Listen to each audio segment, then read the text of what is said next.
இன்றைக்கு இந்திய கம்யூனிஸ்ட் கட்சி மாநில அலுவலகம் பால நிலத்தில் CPI M, CPI ML, CBI மூன்று கட்சிகளின் தலைவர்கள் கூடி விவாதித்தோம். ஏற்கனவே மார்க்சிஸ்ட் கம்யூனிஸ்ட் கட்சி அலுவலகத்தில் இருமுறை நாங்கள் கூடினோம். இப்பொழுது சிபிஐ அலுவலகத்தில் கூடியிருக்கிறோம். எதிர்வரும் காலங்களில் தமிழ்நாட்டில் தமிழக நலன் சார்ந்த இயக்கங்களை, போராட்டங்களை அதிகப்படுத்த வேண்டும். இந்தியாவினுடைய ஒற்றுமை, ஒருமைப்பாடு, இந்தியாவின் பன்முகம், அதன் அடித்தளமாக இருக்கிற மதச்சார்பின்மை, மக்களின் கூட்டிசைவு, உலகில் வேறு எந்த நாட்டிலும் நிலவாத நல்லிணக்கமும் கூட்டிசைவும் நிலவுகிற இந்தியாவின் மிக சிறந்த விழுமியத்தை சிதைக்கிற ஆர்எஸ்எஸ், பிஜேபி கருத்தியல் ஆட்சி முறைக்கு எதிராக தமிழக மக்களை, குறிப்பாக உழைக்கும் மக்களை ஓரணியில் திரட்டி நாட்டின் நலனுக்காக போராடுவது, முன்னிலும் அதிகமாக போராடுவது என்கிற வகையில் இன்றைக்கு நாங்கள் கூடினோம். இதற்காகவே ஒரு இடது ஒருங்கிணைப்பு குழு ஒன்றை நாங்கள் உருவாக்கியிருக்கிறோம். அது குறித்து மார்க்சிஸ்ட் கம்யூனிஸ்ட் கட்சியின் மாநில செயலாளர் சண்முகம் அவர்கள் விரிவாக பேசுவார். எம்எல் செயலாளர் ஆசை தம்பி அவர்களும் விரிவாக உங்கள் முன்னால் பேச இருக்கிறார்கள். இடதுசாரிகள் குழு மட்டுமல்ல, இடதுசாரிகள் கட்சி மட்டுமல்ல, ஜனநாயக சக்திகளையும் நாங்கள் அணி திரட்ட இருக்கிறோம். எதிர்வரும் காலங்களில் அரசியல் கட்சி என்கிற முறையில் இடதுசாரி கட்சிகள், இன்னும் இடது குழுக்கள் பல இருக்கிறது, ஜனநாயக சக்திகள் இருக்கிறது. இவையெல்லாம் குழுவாக இருக்கலாம், தனி நபராக இருக்கலாம். தமிழ்நாட்டிற்கும் இந்தியாவுக்கும் அவர்களின் பங்களிப்பு மகத்தானது. எனவே அத்தகைய குழுக்களையும், இடது குழுக்களையும், இடது சிந்தனையாளர்களையும், பெரிதோ சிறிதோ ஜனநாயக சக்திகளையும் ஒன்றிணைத்து நாட்டை எதிர்காலத்தில் இடது பக்கம் திருப்பதற்கான ஒரு தொலைநோக்கு பார்வையுடன் நாங்கள் அணுக இருக்கிறோம். அதற்கான செயல் திட்டம், கோரிக்கைகளை வகுக்க இருக்கிறோம். அதற்கு முன்னதாக வர்க்க வெகுஜன அமைப்புகளின் மேடையை ஒன்றை, விரிவடைந்த மேடை, தமிழ்நாட்டின் நலன், இந்திய நாட்டின் நலன் என்கிற வகையில் ஒரு விரிவடைந்த மேடையை நாங்கள் உருவாக்குகிறோம். இந்த முயற்சிகளை வருகிற இடைத்தேர்தல் அல்லது உள்ளாட்சி தேர்தலோடு இணைத்து பார்க்க வேண்டாம் என்று நாங்கள் கேட்டுக்கொள்கிறோம். அது தேர்தல் வருகிற போது அது குறித்து நாங்கள் சிந்திப்போம். இப்பொழுது தேவை, நிலவுகிற இந்த முதலாளித்துவ சமூக அமைப்பிலிருந்து நாட்டை ஒரு இடது பக்கம் மாற்ற வேண்டும். அதுதான் விடுதலை போர்க்காலத்தின் நமது முன்னோர்களின் கனவு. அரசியல் சாஸ்திரத்தின் முகப்பே அதை தான் சொல்லுகிறது, சோசியலிசம். எனவே இந்த மகத்தான பயணத்தின் தமிழ் மண்ணின் ஒரு மிக சிறந்த துவக்கமாக தான் இன்றைக்கு நாங்கள் கூடி வாய்த்திருக்கிறோம். தமிழ்குரு நல்லுலகம் இதற்கு பேராதரவு தரும் என்கிற நம்பிக்கை எங்களுக்கு உண்டு. வணக்கம். மாவீரன் பகத்சிங் சொல்லுவான், தேசம் என்றால் மண்ணல்ல மக்கள், அதிலும் குறிப்பாக உழைக்கும் மக்கள் என்று. இந்த தேசம் உழைக்கும் மக்களால் நிறைந்தது. தேசத்தில் பெரும்பான்மை உழைக்கும் மக்கள். ஆனால் பெரிய வினோதம் என்னவென்று சொன்னால், நீண்ட காலமாக ஒரு சிறுபான்மை பெரும்பான்மையை ஒடுக்கி அடக்கி ஆண்டு கொண்டிருக்கிறது. இதுதான் இங்கு இருக்கிற ஒரு வினோதமானது. ஆனால் பெரும்பான்மை மக்களுக்கான கோரிக்கைகளுக்காக நிற்கிற, பாட்டாளி வர்க்கத்தினுடைய விடுதலைக்காக நிற்கிற, இந்த தேசத்தில் உண்மையிலே ஒரு மாற்றம் வர வேண்டும் என்று விரும்புகிற இடதுசாரிகள் எங்கேயோ ஒரு இடத்தில் நாம் புறக்கணிக்கப்பட்டு அல்லது எங்கேயோ ஓரம் சாரத்தில் தள்ளப்படுகிற ஒரு சூழல் இருக்குது. எனவே இந்த நிலைமையில்தான் நாம் இன்றைக்கு இடதுசாரிகள் ஒன்றாக இணைந்து தமிழ்நாட்டில் ஒரு மிகப்பெரிய ஒரு அரசியல் மாற்றம் இன்றைக்கு நிகழ்ந்திருக்கிறது. குறிப்பாக ஒரு 50 ஆண்டுகளுக்கு மேலாக தமிழ்நாட்டிலே ஆட்சியில் இருந்த திமுக, அண்ணா திமுக இரண்டு கட்சிகளும் மிகப்பெரிய ஒரு அரசியல் நெருக்கடியை சந்தித்திருக்கிறது. அதைவிட கூடுதலாக தமிழ்நாட்டினுடைய மக்கள், அவருடைய எதிர்காலம், அதற்காக பல்வேறு விதமான போராட்டங்கள் தமிழ்நாடு முழுவதும் நடந்து கொண்டிருக்கிறது. எனவே இந்த மக்கள் கோரிக்கைகளுக்கு மாற்று வலதுசாரி அரசியல் அல்ல, வலதுசாரி மாற்று அல்ல. ஆனால் உண்மையிலே உண்மையான மாற்று இடதுசாரி அரசியல். இடதுசாரி தான் உண்மையான மாற்று. எனவே இதெல்லாம் கணக்கில் கொண்டுதான் மூன்று இடதுசாரிகளும் இந்தியாவில் பெரும்பான்மை மக்களுக்காக குரல் கொடுத்திருக்கின்ற சிபிஐ, சிபிஐஎம், சிபிஐஎம்எல் இந்த மூன்று கட்சிகளும் அகில இந்திய அளவில் நாங்கள் ஒன்றாக இணைந்து பல்வேறு விதமான மக்கள் போராட்டங்களை கட்டமைத்திருக்கிறோம். ஆனால் அதனுடைய தொடர்ச்சியாக தமிழ்நாட்டில் மக்கள் பிரச்சனைகளுக்காக குரல் கொடுத்தோம். ஆனால் இப்பொழுது தமிழ்நாட்டில் இருக்கிற இந்த மக்கள் பிரச்சனைகளை, மக்கள் போராட்டங்களை எப்படி தீர்வு காண்பது என்பதற்காக ஒரு இடதுசாரி மாற்றுதான் அவசியம் என்பதை கருதி இடதுசாரி அரசியலை இடதுசாரி அணி ஒன்று தேவை என்பதையும் உணர்ந்து மூன்று கட்சிகளும் இரண்டாவது முறையாக கடந்த 5ஆம் தேதி மூன்று தலைவர்களும் இணைந்து பேசினோம். மூன்று கட்சிகளும் இன்றைக்கும் இந்த சந்திப்பு நடைபெறுகிறது. அடுத்ததாக எங்களுடைய வர்க்க வெகுஜன அமைப்புகளை எல்லாம் ஒருங்கிணைத்து ஒரு பொது மேடையை, விரிந்த மேடையை நாம் உருவாக்க இருக்கிறோம். தமிழ்நாடு முழுவதும் இருக்கிற எப்பவுமே லெஃப்ட் பார்ட்டின்றது வேற, லெஃப்ட் பாலிடிக்ஸ் என்பது வேற. ஆனால் இடதுசாரி அரசியலுக்கான ஸ்கோப்பு தமிழ்நாடு மட்டுமல்ல, இந்தியா முழுவதும், உலகம் முழுவதும் இருக்கிறது. ஏன்னா பெரும்பான்மை நாங்கள். எனவே அதற்கான வாய்ப்புகள் எல்லா இடங்களிலும் இருக்கிறது. அந்த வாய்ப்புகளை கைப்பற்றுகிற விதமாகத்தான் நாம் அடுத்து தமிழ்நாட்டில் ஒரு மிகப்பெரிய அளவில் இடதுசாரிகள் எல்லாம் இணைந்து ஒரு மக்கள் கோரிக்கையை முன்வைத்து ஒரு பெரிய நிகழ்ச்சிகள் வரும். தொடர் சொல்லும்போது சொல்லுவார். எனவே இந்த அடிப்படையில் இடதுசாரி கருத்தியலை தாங்கி நிற்கிற அதற்கான ஸ்கோப் இருக்கின்றதை நம்ம பல விஷயங்களை பார்க்க முடியும். டெல்லியில் ஜேஎன்யூ இன்னைக்கு இருக்கிற இளையவர்கள், மாணவர்கள் இடதுசாரி அரசியலை கைப்பற்றியிருக்கிறார்கள். அதற்கான விஷயங்கள் தான் இன்னைக்கு நாம் பார்க்கிற கோக்ராஜ்.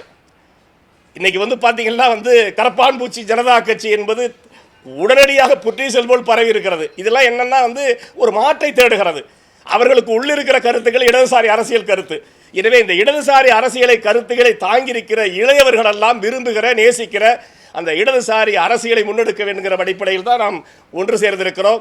எனவே தமிழ்நாட்டில் நிச்சயமாக ஒரு சரியான மாற்று இடதுசாரி மாற்றுதான் என்பதை நிரூபிக்கிற விதமாக சேர்ந்திருக்கிறோம். அதை நோக்கி எங்களுடைய பயணம் தொடரும். நன்றி. மார்க்சிஸ்ட் கம்யூனிஸ்ட் கட்சி, இந்திய கம்யூனிஸ்ட் கட்சி, இந்திய கம்யூனிஸ்ட் கட்சி, மார்க்சிஸ்ட் லெனினிஸ்ட் விடுதலை ஆகிய மூன்று இடதுசாரி கட்சிகளுடைய கூட்டம் ஏற்கனவே 5ஆம் தேதி மார்க்சிஸ்ட் கம்யூனிஸ்ட் கட்சி அலுவலகத்திலே நடைபெற்றது. அதில் தீர்மானித்த அடிப்படையில் இன்றைய தினம் மீண்டும் அந்த சந்திப்பு என்பது பாலநிலத்திலே நடைபெற்றிருக்கிறது. இந்த கூட்டத்தில் தமிழ்நாட்டில் இருக்கக்கூடிய உழைக்கும் மக்களுடைய முக்கியமான உயிரோட்டமான கோரிக்கைகளை தமிழ்நாட்டு மக்கள் மத்தியில் எடுத்து செல்லக்கூடிய வகையிலேயும், தொடர்ந்து இடதுசாரி அரசியலை தமிழகத்திலே முன்னெடுத்து செல்லக்கூடிய வகையிலேயும் மூன்று கட்சிகளும் ஒருங்கிணைந்து செயல்படுவது என்கிற முடிவுக்கு இன்றைய தினம் வந்திருக்கிறோம். அதை தொடர்ச்சியாக கொண்டு செல்லக்கூடிய வகையில் இடதுசாரி கட்சிகளுடைய ஒருங்கிணைப்பு குழு என்பது இன்றைய தினம் உருவாக்கப்பட்டிருக்கிறது. ஒரு 12 பேர் கொண்ட குழு என்பது உருவாக்கப்பட்டிருக்கிறது. மார்க்சிஸ்ட் கம்யூனிஸ்ட் கட்சியின் சார்பில் அந்த குழுவில் பி. சண்முகம், பி. சம்பத், என். குணசேகரன், சாமுவேல் ராஜ். இந்திய கம்யூனிஸ்ட் கட்சியின் சார்பில் மு. வீரபாண்டியன், டி. எம். மூர்த்தி, நா. பெரியசாமி, எம். ரவி. இந்திய கம்யூனிஸ்ட் கட்சி மார்க்சிஸ்ட் லெனினிஸ்ட் விடுதலை கட்சியின் சார்பில் தோழர் பல ஆஷத்தம்பி, எஸ். பாலசுந்தரம், சந்திரமோகன், இன்னொருவர் பின்னர் இணைக்கப்படுவார். இப்படி 12 பேர் கொண்ட ஒரு ஒருங்கிணைப்பு குழு என்பது உருவாக்கப்பட்டிருக்கிறது. இந்த குழு தொடர்ந்து கூடி தமிழ்நாட்டில் இடதுசாரி அரசியலை முன்னெடுத்து செல்லவும், மக்கள் நலன் சார்ந்த கோரிக்கைகளின் மீது அடுத்தடுத்து தேவையை ஒட்டி மாநில அளவிலும் மாவட்ட அளவிலும் தேவையான நேரத்தில் போராட்டங்களை நடத்துவதற்குமான திட்டமிடலை இந்த குழு என்பது மேற்கொள்ளும் என்பதை முதலில் நான் சொல்ல விரும்புகிறேன். இரண்டாவது, இந்த இடதுசாரி கட்சிகளின் சார்பில் உழைப்பாளி மக்கள் சமூகத்தினுடைய பல்வேறு பிரிவுகளை அணிதிரட்டக்கூடிய வகையில் வர்க்க வெகுஜன அமைப்புகள் என்பது ஏற்கனவே செயல்பட்டு கொண்டிருக்கிறது. தொழிற்சங்கம், விவசாயிகள் சங்கம், விவசாய தொழிலாளர் சங்கம், மாணவர் இளைஞர் அமைப்புகள், பெண்கள் அமைப்புகள் உட்பட அமைப்புகள் என்பது இந்த மூன்று கட்சிகளின் தலைமையிலுமே தமிழ்நாட்டில் செயல்பட்டு கொண்டிருக்கிறது. அதிலே பல லட்சக்கணக்கானவர்கள் உறுப்பினர்களாக ஏற்கனவே அணிதிரட்டப்பட்டிருக்கிறார்கள். அவர்களுக்குள் ஒரு ஒருங்கிணைப்பை ஏற்படுத்தக்கூடிய வகையில் வரக்கூடிய ஜூலை மாதம் 10ஆம் தேதி இந்த வர்க்க வெகுஜன அமைப்புகளுடைய மாநில தலைவர்கள் இங்கே பாலநிலத்தில் கூடி ஒரு புதிய ஒரு கூட்டு மேடையை உருவாக்குவதற்கான நடவடிக்கையை ஜூலை மாதம் 10ஆம் தேதி மேற்கொள்ள வேண்டும் என்றும் இந்த கூட்டத்திலே தீர்மானிக்கப்பட்டிருக்கிறது என்பதை நான் சொல்ல விரும்புகிறேன். அதே மாதிரி இந்த மூன்று இடதுசாரி கட்சிகளும் சேர்ந்து ஏன்னா ஒவ்வொருத்தருக்கும் தனித்தனி செயல் திட்டங்கள் என்பது ஏற்கனவே இருக்கிறது. சுயேட்சையாக செயல்படுவதில் எந்த விதமான தடையும் இல்லை. அதே நேரத்தில் பொதுவான கோரிக்கைகள், தமிழ்நாட்டினுடைய நலன் சார்ந்த கோரிக்கைகள், இந்தியாவினுடைய ஒட்டுமொத்த மதச்சார்பின்மை, ஜனநாயகம், சோசலிசம், கூட்டாட்சி கோட்பாடு போன்றவற்றை காப்பாற்ற வேண்டிய அவசியம் என்பது இன்றைக்கு ஏற்பட்டிருக்கிறது. இதுபோன்ற பொதுவான பிரச்சனைகளின் மீது ஒரு கூட்டு இயக்கத்தை நடத்துவது என்று நாங்கள் தீர்மானித்திருக்கிறோம். அது எத்தகைய கோரிக்கைகள், என்னென்ன கோரிக்கைகள் அதில் இடம்பெறலாம் என்பதையும் இடையிலே கூடி நாங்கள் தீர்மானிக்க இருக்கிறோம். அந்த முடிவு செய்யப்படக்கூடிய கோரிக்கைகளை வற்புறுத்தி செப்டம்பர் மாதம் ஒரு மாநில அளவிலான ஒரு பேரணியை இடதுசாரி கட்சிகளின் சார்பில் அனைவரும் சேர்ந்து நடத்துவது என்கிற முடிவுக்கு நாங்கள் வந்திருக்கோம். அதற்கான இடம், தேதி என்பதெல்லாம் பின்னர் தீர்மானிக்கப்படும் என்பதை நான் சொல்ல விரும்புகிறேன். இரண்டாவது, இது தேர்தலுக்கான அணி அல்ல. ஏன்னா வழக்கமாகவே தமிழ்நாட்டில் இந்த மாதிரி ஒரு கூடி பேசினாவே அது தேர்தலுக்கான மற்றொரு அணி என்பது தான் பொதுவாக இருக்குது. தேர்தலுக்கான அணி என்பது தேர்தல் நேரத்தில் உருவாக்கப்படும்.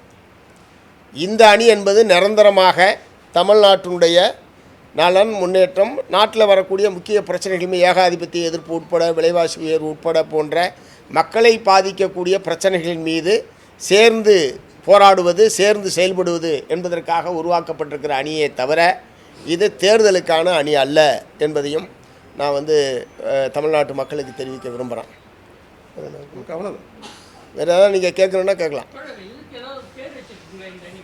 இடதுசாரி கட்சிகளின் ஒருங்கிணைப்பு குழு, அதான் பேர்.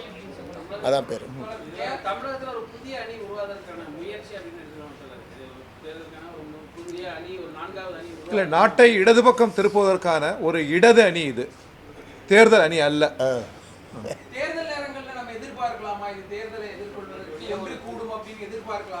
ஆட்சி, அதாவது அரசியலின் மையம் என்பது ஆட்சி அதிகாரம்தான். கம்யூனிஸ்டுகள் ஆட்சி அதிகாரத்துக்காக இருக்கிறோம். அதைவிட முக்கியம் உழைப்பாளி மக்களின் நலன், ஒடுக்கப்பட்ட மக்களின் நலன், இந்தியாவினுடைய இறையாண்மை, அதனுடைய ஒற்றுமை, ஒருமைப்பாடு. அதை கவனத்தில் கொண்டு அமைக்கப்பட்டிருக்கிற இடது அணி, இடது முன்னணி இது. ஓகே,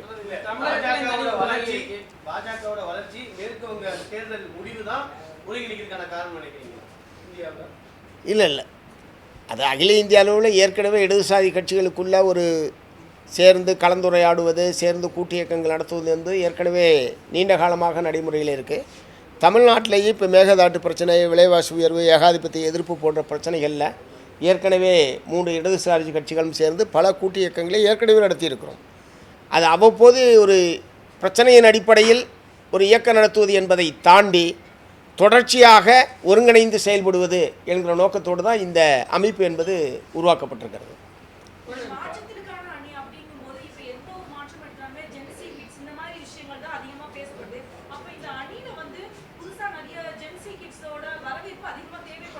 அந்த ஜென்சி கிட்ஸுக்கும் இடது சிந்தனையை தருவது, இடது கருத்தை தருவது.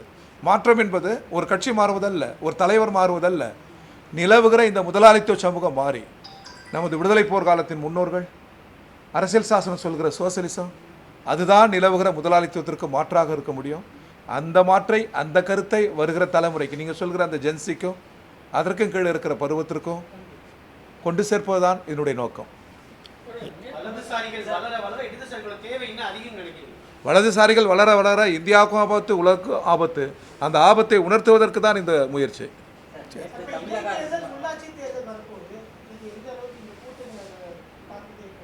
இல்லை, தேர்தல் குறித்து, உள்ளாட்சி தேர்தலாக இருந்தாலும் சட்டப்பேரவை இடைத்தேர்தலாக இருந்தாலும் அது தேர்தல் நேரத்தில் என்ன விதமான அணுகுமுறையை மேற்கொள்வது என்பது அப்போது தீர்மானிப்போம். தேர்தல் அணி சேர்க்கை அல்ல இது. இந்த அணிங்கிறது மீண்டும் இடதுசாரி அணிகளுக்கான வாக்குகளை நிர்வகிக்கக்கூடிய ஒரு அணியாக இது செயல்படும். திரும்ப நீங்கள் தேர்தல் அரசியலை சுற்றி தான் வர்றீங்க. நான் அதையும் தாண்டி இடதுசாரி மாற்றுக் கொள்கைகளை தமிழ்நாட்டு மக்கள் மத்தியில் முன்னெடுத்து செல்வது என்கிற நோக்கத்தோடு தான் இந்த ஒருங்கிணைப்பு ஏற்படுத்தப்பட்டிருக்கிறது. தேர்தல் நேரத்தில் தேர்தலை பற்றி நாங்கள் பேசுவோம். கட்டாயம் தேர்தல் புறக்கணிக்கிற கட்சி இங்கே யாரும் இல்லை. கட்டாயம் நாங்கள் தேர்தலில் பங்கேற்போம். தேர்தல் அறிவிக்கிற நேரத்தில், தேர்தல் நெருங்குகிற நேரத்தில் அதற்கான அணுகுமுறை என்ன என்பதை நாங்கள் அப்போது சொல்லுவோம்.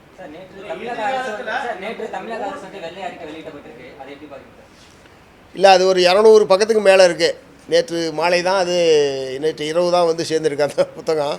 200 பக்கத்துக்கு மேலே இருக்குது. நிதிநிலை அறிக்கை சம்பந்தமான ஒரு வெள்ளை அறிக்கை என்பது அரசின் சார்பில் வெளியிடப்பட்டிருக்கிறது. அதை முழுமையாக ஆய்வு செய்து இன்றைக்கு மாலை அநேகமாக கட்சிகளின் சார்பில் அதனான அறிக்கை என்பது வெளிவரும்.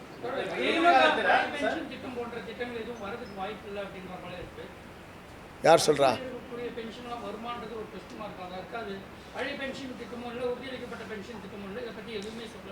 இல்லை தாவேகாவினுடைய முதல் நிதிநிலை அறிக்கை இன்னும் வெளிவரல. நிதிநிலை அறிக்கையில் தான் இந்த நீங்கள் கேட்குற மாதிரியான கேள்விகளுக்கெல்லாம் விடை என்பது அதில் இருக்கும். இல்லைனாலும் அந்த நேரத்தில் நம்ம அதை பேசுவோம். இப்போ ஒரு யூகத்தின் அடிப்படையில் நீங்கள் கேள்வி கேட்குறீங்க. அவங்க ஆளுநர் உரை நாளைக்கு வர இருக்குது, அடுத்து நிதிநிலை அறிக்கை என்பது வர இருக்குது. இந்த மாதிரியான முக்கியமான பிரச்சனைகள் மீது தாவேகா ஆட்சியினுடைய முடிவு என்ன அல்லது அணுகுமுறை என்ன என்பது அதில் தான் ஓரளவுக்கு அது தெளிவு வரும். அதனால் அதுக்காட்டிய ஒரு முன் தீர்மான கருத்தின் அடிப்படையில் இப்படி இருக்கலாம் அப்படி இருக்கலான்ற மாதிரி நம்ம ஒரு முடிவுக்கு வர வேண்டிய அவசியம் இல்லை.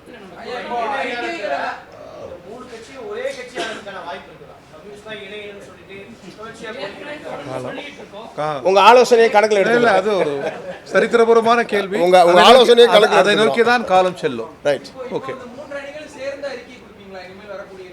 ஆமாம், எல்லா சம்பவத்திலும் கிடையாது. தனித்தனியாகவும் கட்சியினுடைய தனியாகவும் இருக்கும், சேர்ந்து தருவோம். பொதுவான இதில் கூட்டறிக்கை என்பது வரும்.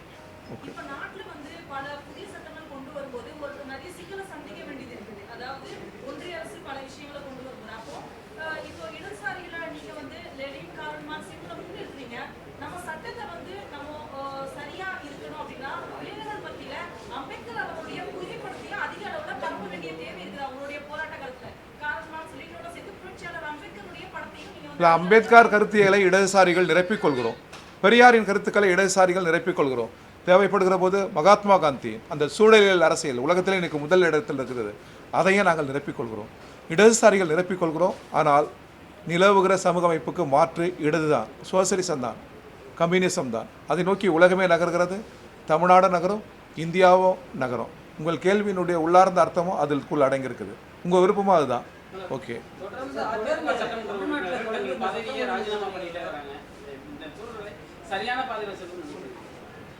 இல்லை ஏற்கனவே 4 பேர் பண்ணியிருந்தாங்க. நேற்றைய தினம் திரு விஜயபாஸ்கர் அவர்கள் நேற்று ராஜினாமா செய்திருக்கிறாரு.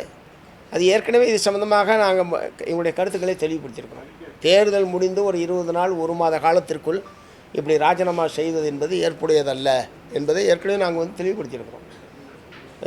அதுக்கான இப்போ ஒருவேளை அவர் சொந்த காரணத்துக்காக உடல்நிலை சரியில்லை அல்லது சொந்த காரணத்துக்காக ராஜினாமா பண்ணுறது என்பது வேறு. ஆனால் இப்போது ராஜினாமா செய்தவர்களெல்லாம் சொந்த காரணத்துக்காக ராஜினாமா பண்ணதா அவங்க யாரும் சொல்லலை. அதனால் இது தவிர்க்கப்பட வேண்டிய ஒரு விஷயம். தேர்தல் முடிஞ்சு ஒரு மாதத்துக்குள்ளே ராஜினாமா பண்ணுறது என்பது ஏற்புடையதல்ல. இல்லைங்க,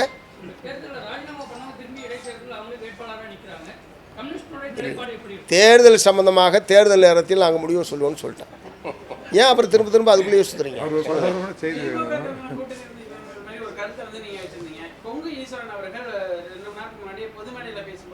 திமுக தலைமையிலான கூட்டணி இல்லை என்பதை சொல்வதற்கு சண்முகம் யார் என்பதை ஒரு ஒருமையிலான ஒரு விமர்சனத்தை உங்கள் மீது வச்சிருக்காங்க. மார்க்சிஸ்ட் கம்யூனிஸ்ட் கட்சியின் செயலாளர் நேரடியாகவே அதை சொல்றது நீங்கள் யார் அப்படிங்கிற மாதிரி ஒருமையில பேசியிருக்காரு. உங்களை பற்றி ஒருமையில் பேசுறது, பண்பையில் பேசுறது, இந்த மாதிரியான விஷயங்களை நாங்கள் ஒரு பொருட்டாகவே எடுத்துக்கிறது இல்லை. அது அவருடைய தகுதியை வெளிப்படுத்துகிறது, அவ்வளோதான். அதனால் அதெல்லாம் நாங்கள் ஒரு பொருட்டாக எடுத்துக்கிறது இல்லை. அரசியல் வேறுபாடுகள் இயல்பு, கருத்து மாறுபாடுகள் இயல்பு. நல்ல தமிழில் பேசலாம், உரையாடல் செய்யலாம். அரசியல் தான் மிக முக்கியம். ஏற்கனவே தோழர் கனி இருப்ப காய் கவர்ந்துட்டுன்னு ஏற்கனவே சொல்லியிருக்காரு. அதனால் அதுக்கே வேற மாதிரி நல்ல சொற்கள், அது அவர் சொன்னது நல்ல சொற்கள் இருக்கிற போது எதுக்கு கடுமையான சொற்களை பயன்படுத்த வேண்டும் என்கிற முறையில் தான் தோழர் மூவி ஏற்கனவே சொல்லியிருக்காரு. இப்பயும் அதை அவருக்கும் யார் சொன்னீங்க, அவர் ஈஸ்வரனுக்கு அதை தான் சொல்ல விரும்புகிறேன். ஸோ அது ஒன்று. மற்றபடி இந்த அணியை பொறுத்தவரை அது ஒரு மதச்சார்பற்ற முற்போக்கு கூட்டணி என்று நாங்கள் எல்லாம் சேர்ந்து இருந்ததுக்கு பெயர் தான் மதச்சார்பற்ற கூட்டணி. இடதுசாரிகள் மதச்சார்பற்ற சக்திகள் பலதும் வெளியே வந்ததுக்கு பிறகு அந்த கூட்டணி என்பது இல்லை. இருக்குன்னு சொன்னால் அவர் தான் அதை நிரூபிக்கணும். அது இல்லை என்பது தான் உண்மை. அதை தான் நாங்கள் சொல்லியிருக்கோம். அது மட்டும் இல்லாமல் நாளுக்கு நாள் பெண்கள் மீதான தாக்குதல்கள், அதே மாதிரி பாலியல் வன்கொடுமை, இது ஒரு தொடர் கதையாகவே இருக்குது. டெய்லி செய்தித்தாள்களில் படிக்கிறோம். இதுக்கு தீவிரமாக எப்படி அரசு செயல்படணும் அப்படின்னு நீங்கள் நினைக்கிறீங்க? சிங்கப்பெண் சிறப்பு அதிரடி படைக்கு எந்த சிறப்பு அதிகாரங்களுமே இல்லை அப்படின்ற விமர்சனங்கள்லாம் எழுப்பப்பட்டிருக்கு. அதுக்கு நீங்கள் என்ன சொல்ல வரீங்க? இல்லை, பெண்கள் குழந்தைகள் மீதான இந்த பாலியல் வன்கொடுமைகள் தாக்குதல்கள் என்பது ஒட்டுமொத்த சமூகமும் கவலைப்பட வேண்டிய மிக முக்கியமான பிரச்சனை என்பதை நான் தமிழ்நாட்டு மக்கள் மத்தியில் சொல்ல விரும்புகிறேன்.